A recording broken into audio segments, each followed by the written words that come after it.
She is a certified executive coach, author, speaker, and trainer, specializing in helping professionals achieve their goals by tapping into their natural abilities. Her areas of focus include productivity and time management, executive coaching, business development, leadership training, communications, and organizational culture change. Stephanie is past president of the International Coach Federation, Colorado chapter, and lives in Denver with her husband and 2 sons and enjoys skiing, hiking, and camping. Please help me welcome Stephanie.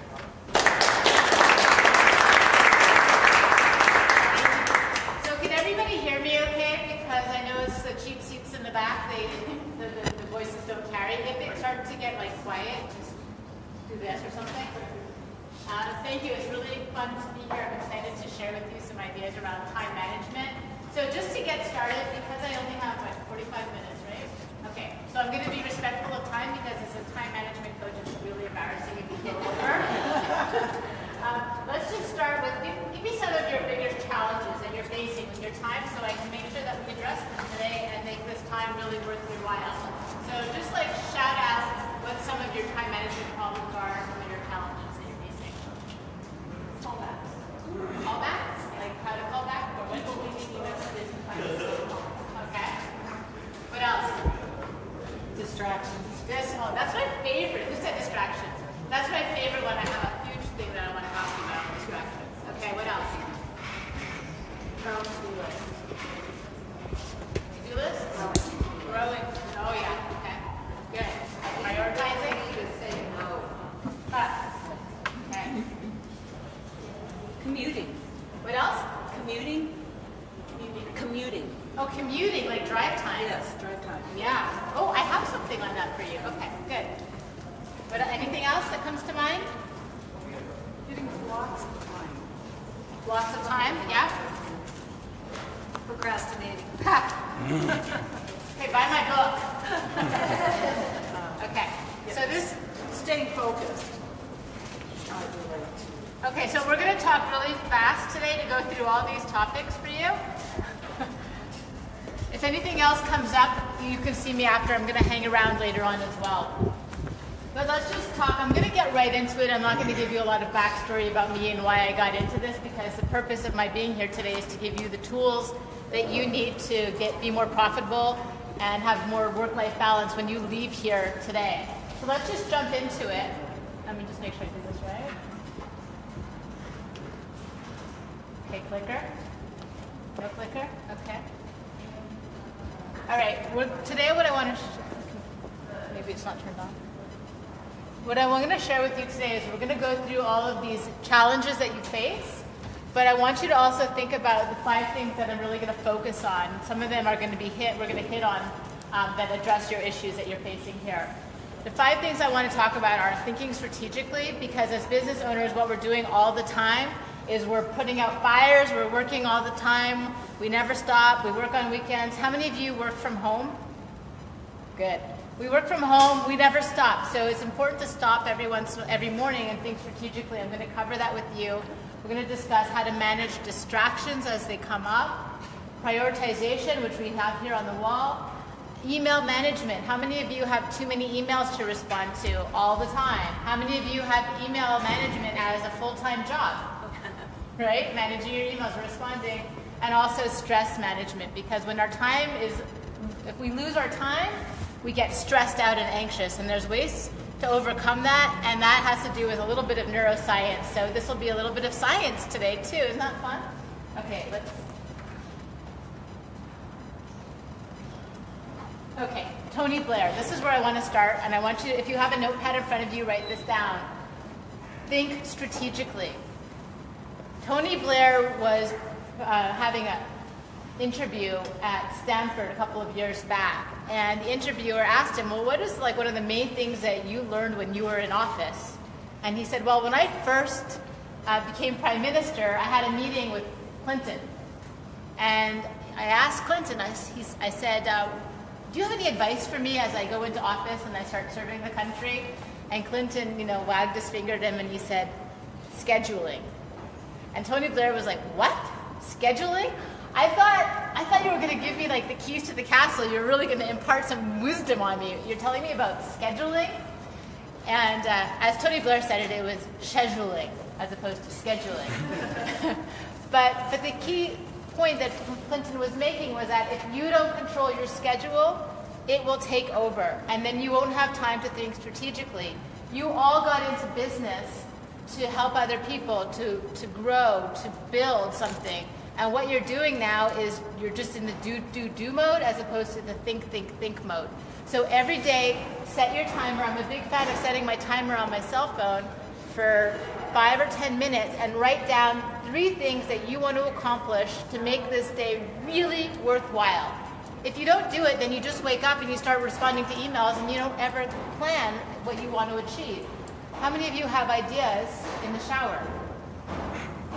There's a reason for that. It's because we have a moment of pause to think clearly. And how many of you remember the ideas that you had when you were in the shower and when you get out? You're like, I had a great idea and I forgot. so right now, is that right? I love that. So right now, while you have a notepad in front of you, in the next minute, write down 3 things that you want to accomplish today, an action item, to your point, that you will make this day very successful for you. 3 things. That pointer's not working. Oh, you know why? It's not plugged into my computer.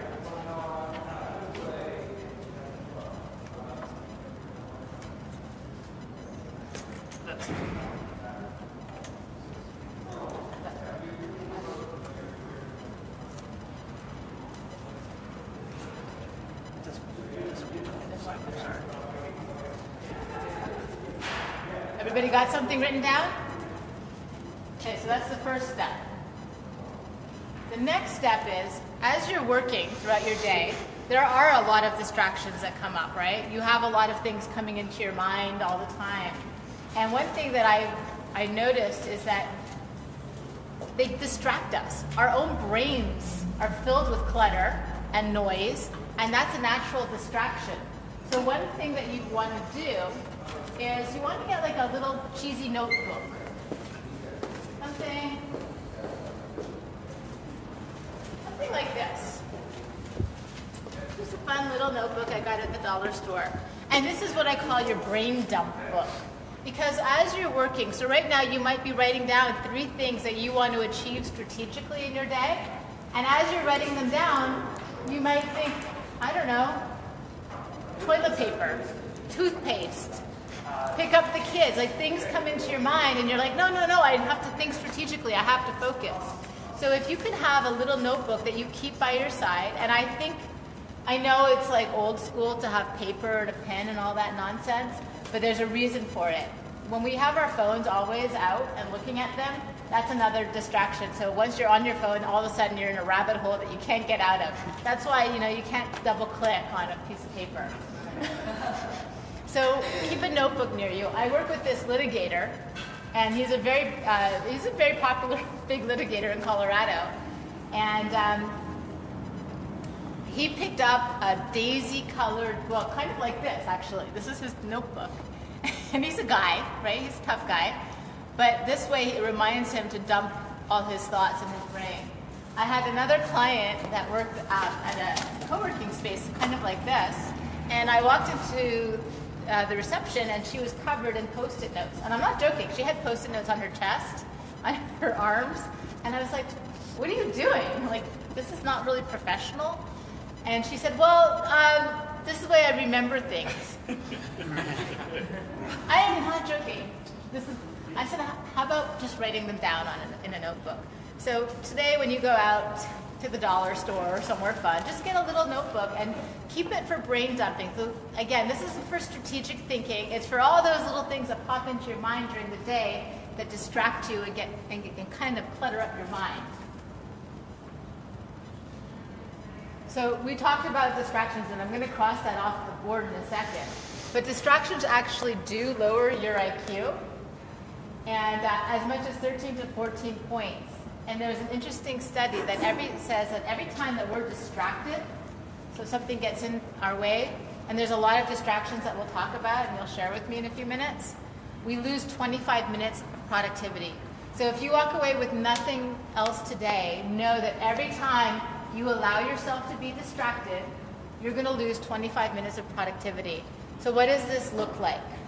This looks like I'm working on a document or a contract or something at my desk, and I'm really focusing hard. I'm working from home, and all of a sudden, my dog starts barking. Has this ever happened to anybody when dog starts barking.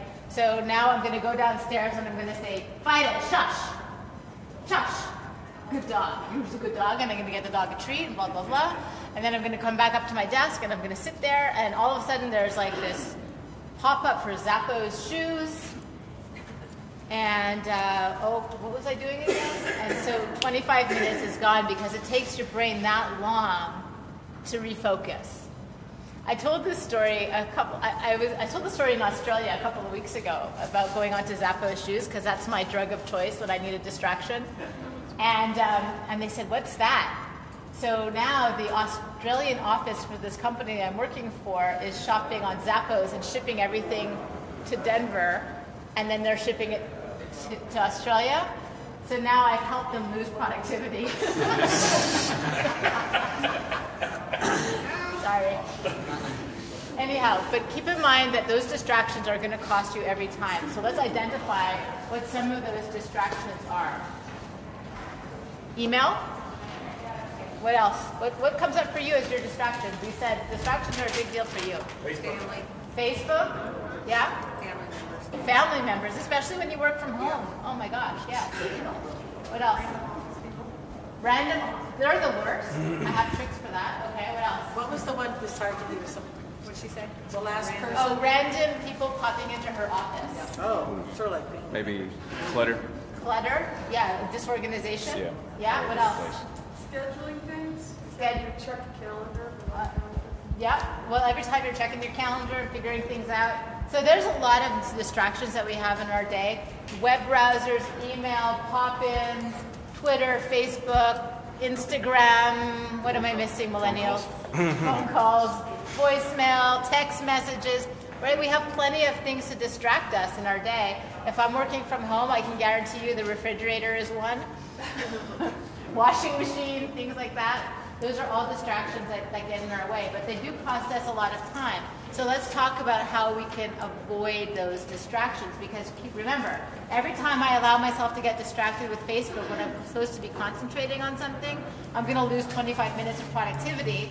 And if I find that I'm working late at night, the reason for that is because I'm not getting it done during the day. I'm losing that time. So if I get distracted 2 times in a day, how much productivity loss is that? Close to an hour almost. Beautiful. So does that make sense? Okay.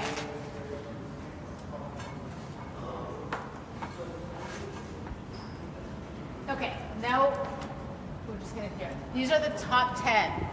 And I'm kind of, can you do me a favor, because I don't have my timer up in front of me. Can you let me know, you'll let me know when? 10. You'll give me 10, and then I'll talk really fast. Here's the first thing, say no. So when you're distracted, or when you feel that you can't say no, you should say no. The no, I put it as number 1 because it's the number 1 way to save your time and manage your time. We're all so scared to say no. What if somebody doesn't like me, and what if I insult somebody if I say no? But the truth is, you can say no. I tell my husband, if I'm working during the day, don't text me, don't call me, because I'm not going to respond to you. No offense, don't take it personally unless it's an emergency. I'm saying no.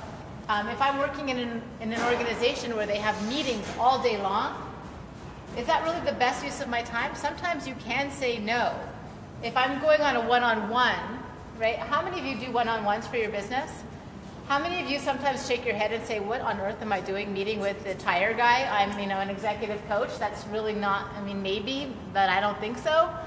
You can say no to those types of situations and save yourself some time. So think about, right now, on that piece of paper in front of you, think about what you should say no to and what you're saying yes to. So when you say no to something, so if I say no to meeting with the tire guy, I'm actually saying yes to finding the right connection for me. I'm saying yes to doing the right research for my business. There are reasons to say no to things because you can say yes to other things.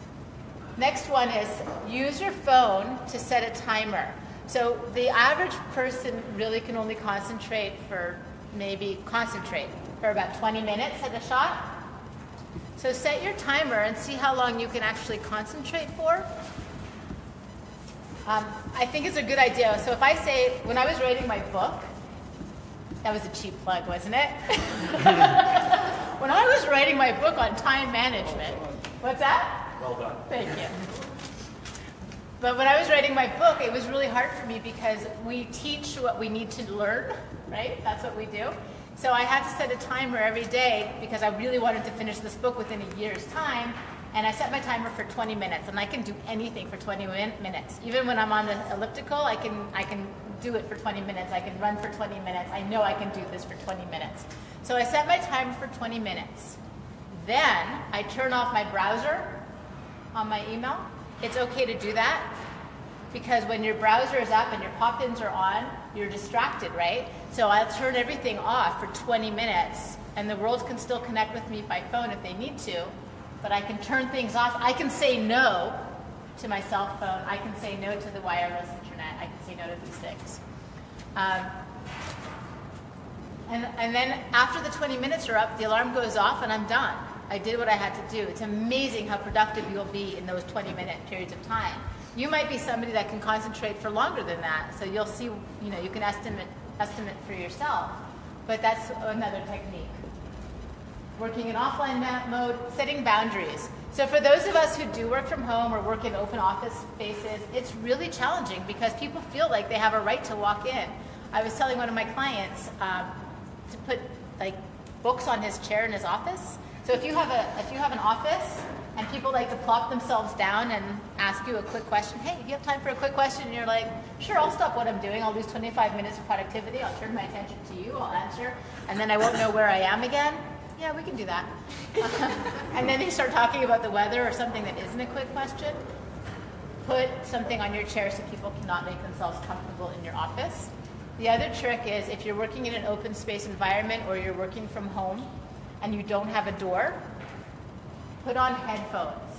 And the headphones are what I think of as like an invisible door. If my headphones are on, that's a door. So don't come in. That's another tip that you can try. And you can let people know, if my headphones are on, don't come a knocking, because I'm checked out. I'm working, I'm focusing. It's hard to do it, I understand, but when you can start communicating why you're doing it, people will respect it. And when you take them off, it's like the door is open again. We talked about not checking your email, voicemail, social media all the time. It's really hard when you work from home, and I do know this.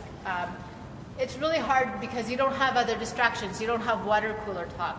But that's why I say set a timer, then take a break, play around with whatever you want, but set a timer for that as well, because otherwise you'll be distracted with all the things that are going on in the social media world. And it's a huge distraction. And you want to be really productive with your time, especially now that you started your day off, identifying 3 strategies that you wanted to achieve.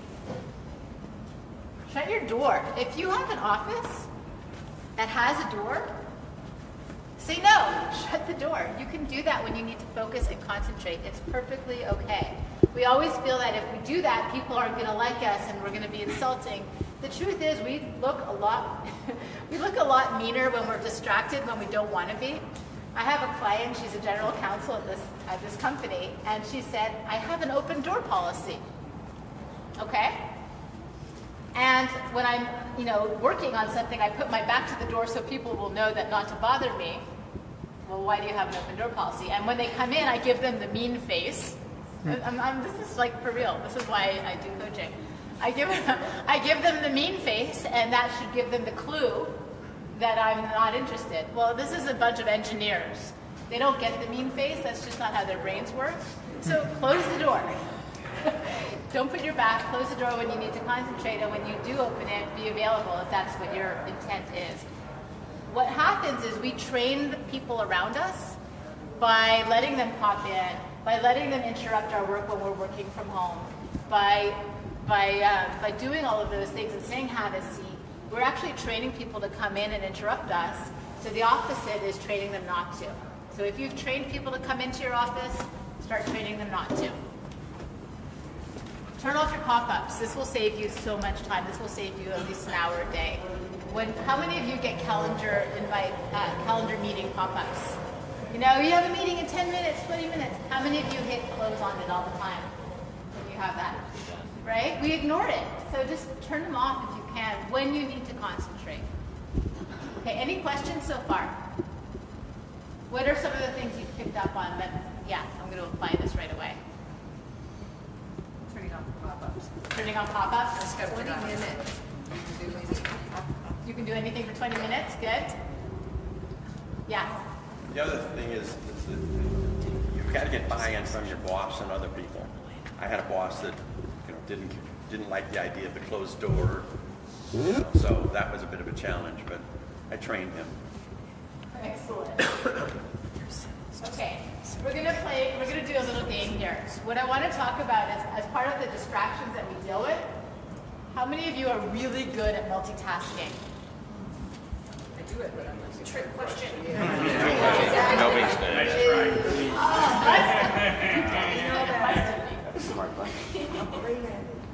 All right, so everybody stand up. Let's just do something fun. You've probably done this when you were a kid. So I want you to pat your head. I want you to rub your stomach. And I want you to count backwards from 50 at the same time and see if you can do it right. 50, 49. How many is that? What? What number? What? How are you doing? Are you doing them both? Are we doing all right?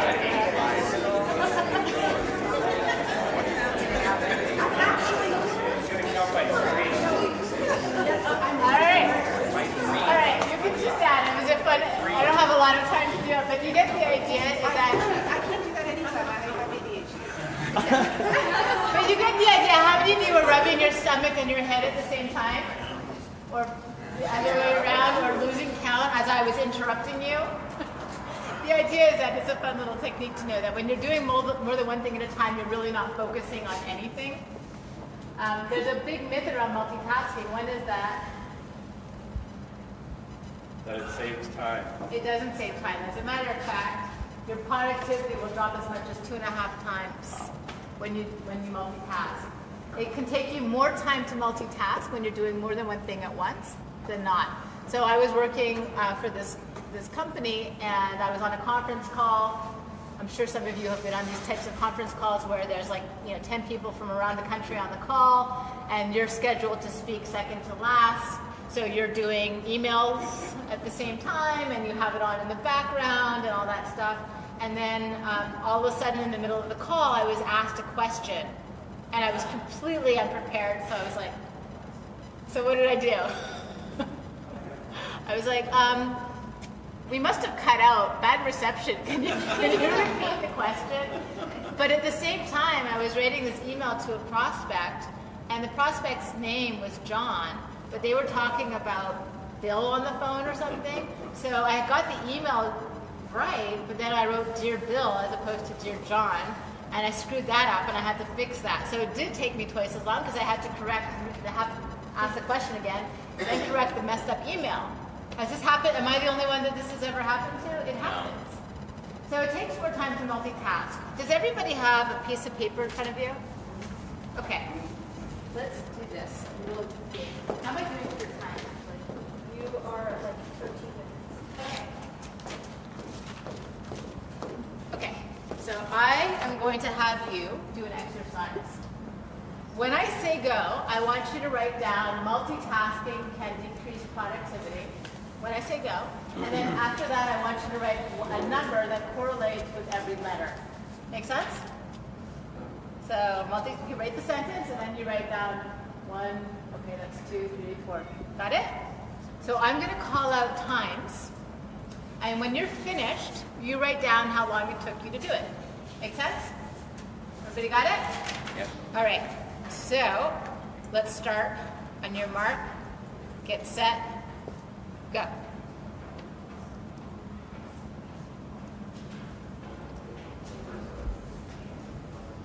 $10 seconds. 15 seconds.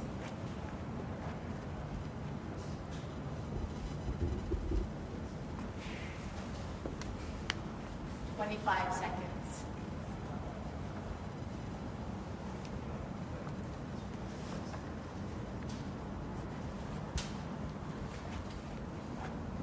Thirty-five seconds.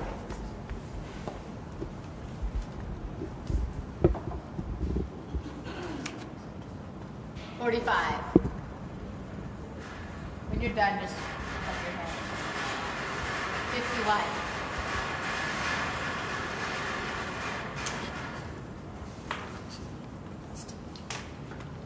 1 minute. Give you another 25 seconds. Okay? 105. Stop. Do that first. 115.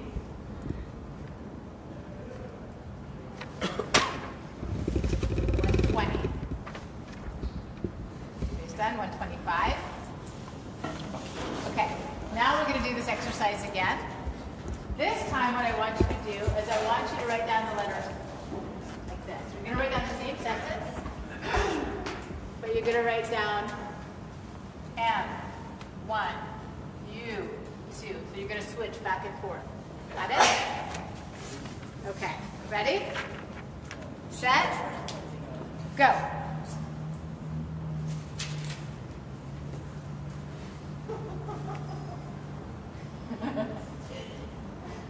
All right, 10 seconds.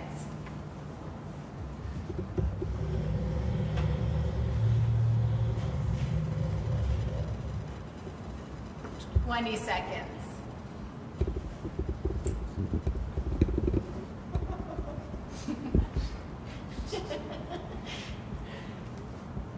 30 seconds.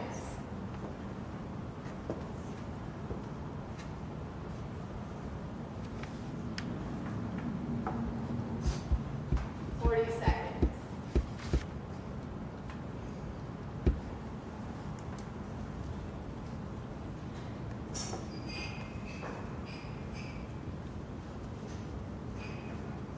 55.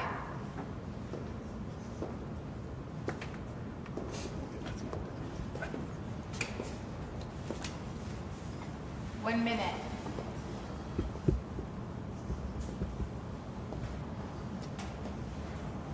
105.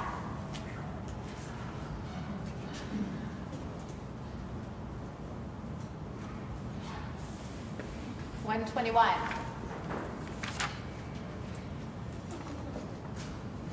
All right, let's stop here at 130. So, what do you think of this exercise? Yeah. It was distracting the way you kept announcing the time. Of course, that was part of it. Yes, Well, they're going back and forth. It's just the constant. right, And it's such a simple task, too, that you just start getting more frustrated with it. And you're like, I should know this. right. Did you make any mistakes? Yes. Did you make more mistakes on the second one or the first one? Second one. Proof by point. The idea is that our brains cannot multitask. Our brains switch from one task to the next. It's called switch tasking. And we do it very quickly, but we cannot really do two things at the same time other than listen to music, which operates on another part of the brain, or chew gum. So just so you know, now it takes you twice as long. So hopefully already today we've saved you over 30 minutes, maybe over, over a couple hours a day by understanding do one task at a time and focus on that, and you'll save yourself a lot of time. Any questions on this exercise? Okay, so now you know you're tapping your stomach, head and stomach and this exercise. Okay, let's talk about blocking time. What I like to do with my calendar is I'm not going to get into it in too much detail because we don't have time here, but I look at business and I look at time management as something I want to be profitable in my business and I want to manage my time well so I can make more money. So I break my days down into administrative, revenue generating, and personal. So on my calendar, if you were to look at my calendar for a week, Mondays, I got 10 minutes, okay, talking fast. Mondays are going to be administrative days for me, which means I'm not going to do anything that's revenue generating. I'm just going to do administrative work. That's like doing receipts and doing research, things that don't bring in revenue for me. Tuesdays, Wednesdays, and Thursdays are revenue generating days for me. What do? I go to networking groups, I go to meetup groups, I meet one-on-one with people, I do prospecting, I write proposals. Is writing a proposal a revenue generating activity? It is, right? Hopefully it is. So anything that is revenue generating, marketing kind of things that will bring in income for my business, I will do that on Tuesdays, Wednesdays, and Thursdays. And then on Fridays, I reserve it for personal stuff and administrative. And you can break your calendars into any way you want, but I want you to, not now because unfortunately we don't have time, but when you get back to your office today, write down all the things that you do and identify whether or not it's administrative, revenue generating, or personal. If you find that you're doing so much administrative work and your business isn't growing, guess what? You need to start focusing on your revenue generating activities. Or hire Ashley. Or hire Ashley. Good point. I'm a huge fan of his systems. I couldn't do anything without my admin. All right, next one is commuting. Okay, so don't be a star business pro. Has anybody ever seen this star salesperson example before? All over the place. Right? Yep. So I start off at 80230, which is in Denver, and then I go to maybe Boulder, and then I come back to Denver, and then maybe I go for a meeting in like, I don't know, Australia, Texas. I go for a meeting in Westminster, and then, I'm back. So when you're planning your scheduling and you're planning your commutes, try to cluster meetings together so that you're not going all over the place, that you can make the most out of the time that you're spending, okay? So don't be a star business pro. Really cluster your meetings together. And try, like if you have to go somewhere that's far, if you have to go, like I'm in Denver, so if I have to go to like Boulder or Vail, I don't want to go for one meeting. That's just a waste of my time. I'm going to schedule at least 3 meetings when I'm there. So think about doing things like that. Okay. I think I will go to prioritization. Let's just do this.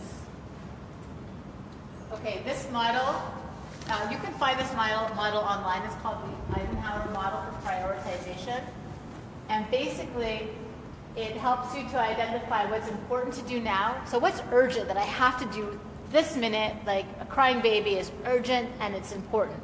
So I'm going to address that right now. So all the things that are urgent and important, like if I don't book this flight today, I don't get to go on this business trip and my whole company is going to fall apart.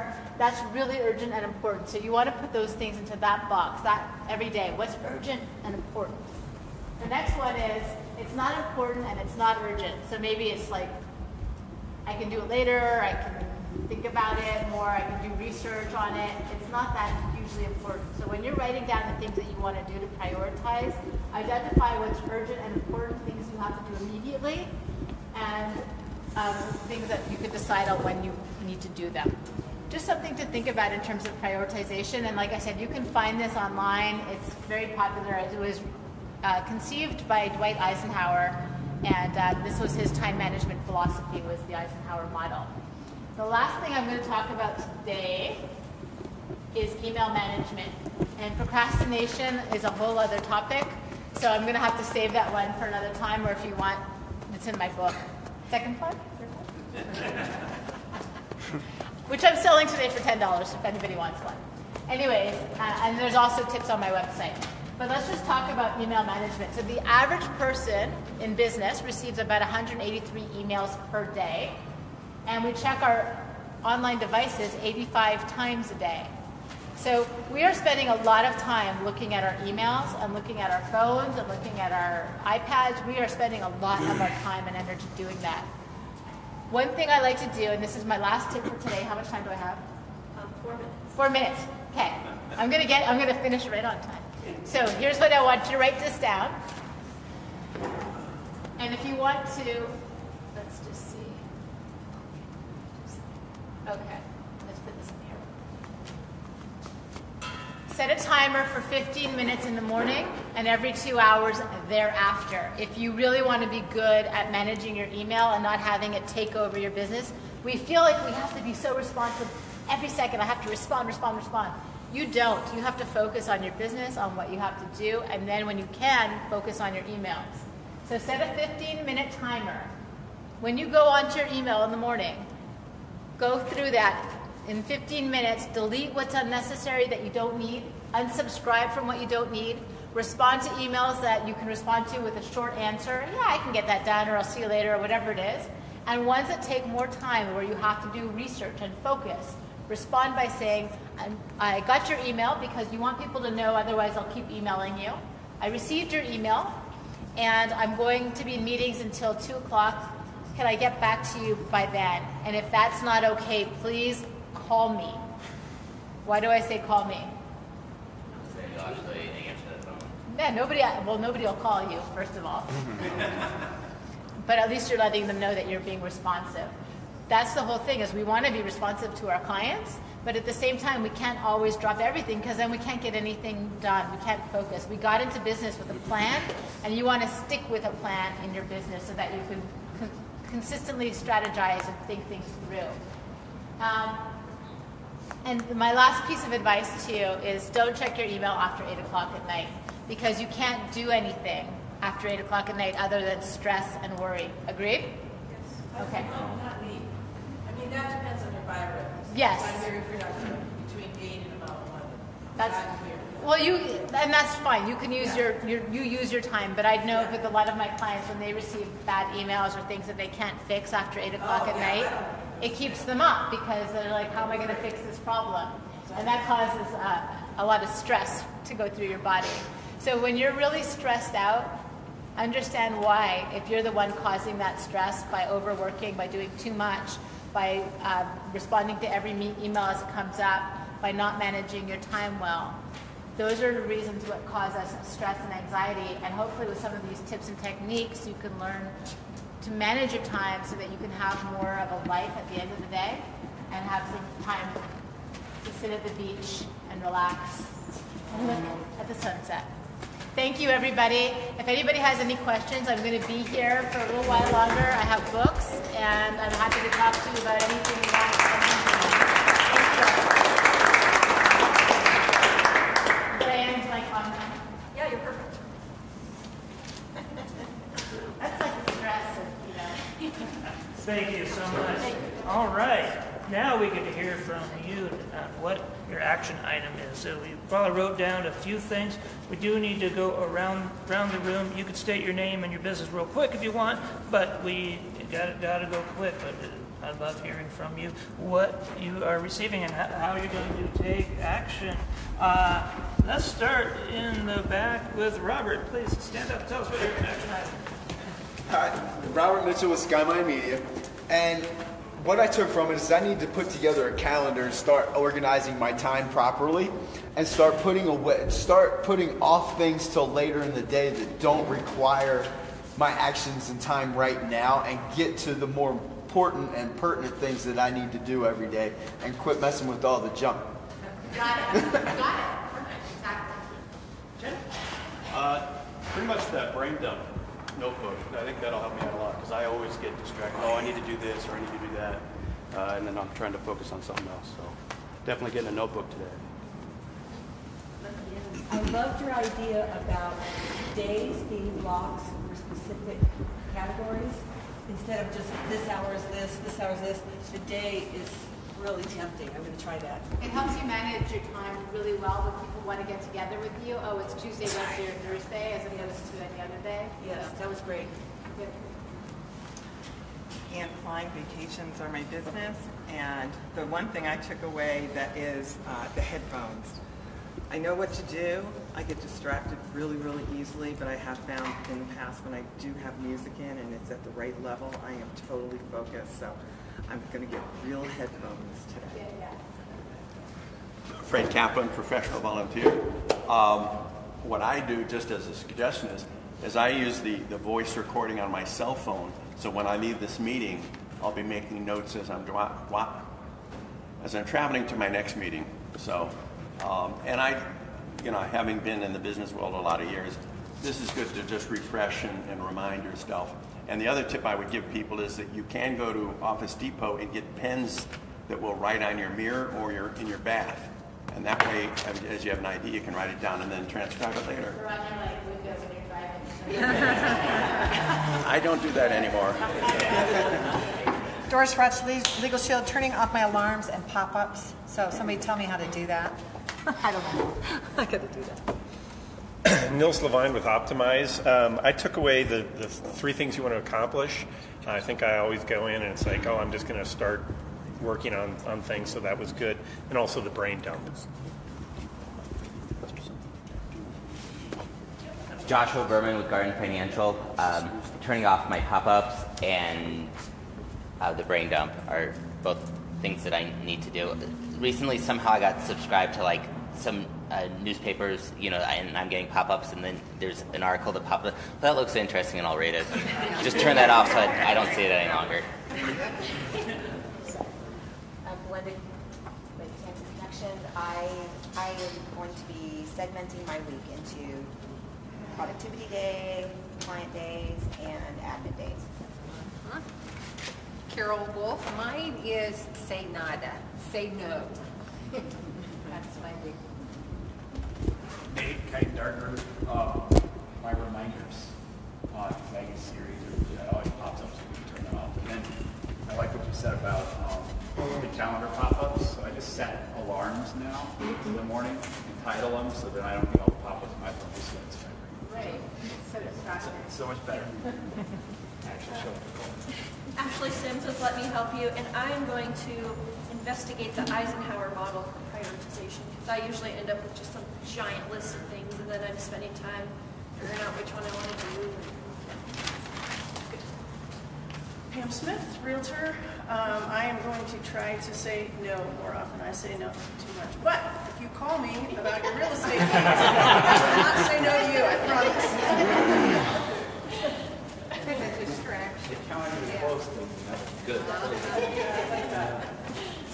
Caprice Berry, CBC Advisors. I like the 20-minute timer, and I'm going to start doing that again. I used to do that, but I got distracted. And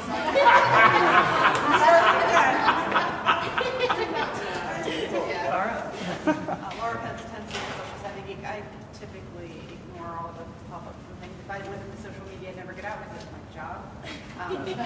But I find that I can't use the writing because I literally cannot read my own handwriting. But I put my devices on airplane mode, so I can't get out. Good idea. And I need to use my headphones. Airplane mode, very good idea. Yeah. Hi, Eric in the Meridian Success Group. For me, similar with the 20-minute, I used to do that, and I get so absorbed now. So it's setting a timer for that, but then more importantly, taking a break. Taking a break more often is something I neglected. It's really important. We have a cycle in our bodies called the ultradian rhythm, and it's a 90-minute cycle, kind of like a sleep cycle. It's really important to take those breaks. Yeah. I want to thank Stephanie personally for finally quantifying what distractions cost you. I find myself hearing a noise upstairs, and I run upstairs to go check it out, and the next thing I know, I'm at King Soopers buying milk. what am I doing? So thank you so much for quantifying that each time I get distracted, that's 25 minutes. So I'm getting headphones. I'm also thinking about getting some horse blinders or something and setting the timer on my computer. And that also leads into if you're having a hard time with accountability, that's why I have a Biz Bud, bizbud.com. Thank you very much. Again, my name is Diedrich. I don't have a business yet. The takeaway, my actionable step is actually lowering stress and the brain dump to increase productivity and kind of clear things out a little bit. I like the idea of the 20-minute time blocks. You can focus on anything for 20 minutes, and I know I can too. Alex, did you have a takeaway?